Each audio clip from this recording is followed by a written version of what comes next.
how to create bulk certificates in Canva. So, ito po siya. Ito po yung template. So, gumawa po ako ng citation, certificate of recognition. Ito po yung sa Girl Scout, yung event namin. So, dito lang din po ginawa sa Canva. Tapos po, after nun, insert ka ng text. Tapos, ang ilalagay mo dyan sa text ay name. Yan lang po. Name lang yung ilalagay dyan. Ayan po. Tapos, after nun, dito po sa left side, ayan, pag natapos nyo na pong i-arrange, ayan, sa left side po sa baba, click nyo lang po yung apps, tapos i-search nyo po yung bulk create, ayan po.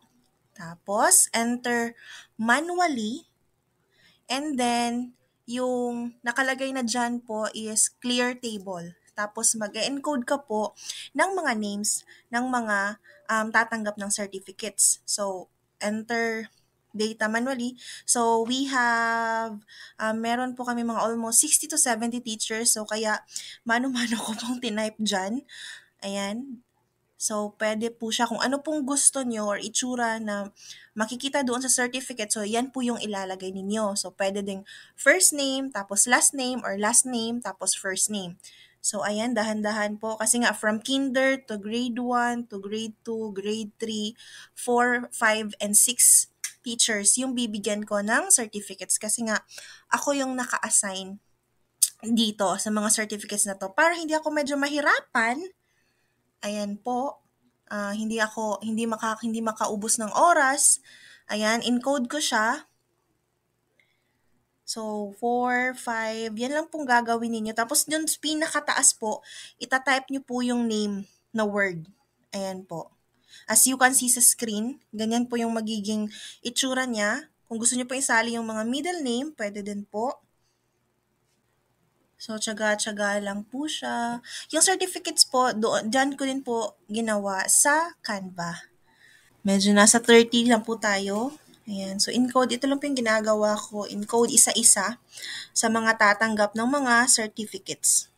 So, after po ninyong ma-encode yung mga names po, click nyo lang po itong done. Nandito po siya, nandyan po siya sa right side sa baba. Then, punta po kayo doon sa certificate. Then, right-click, connect data. Ayan, enter yung name. Then, generate. Ayan po. Generate.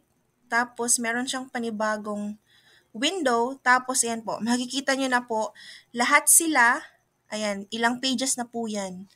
37 pages po, and meron na po sila mga sariling name.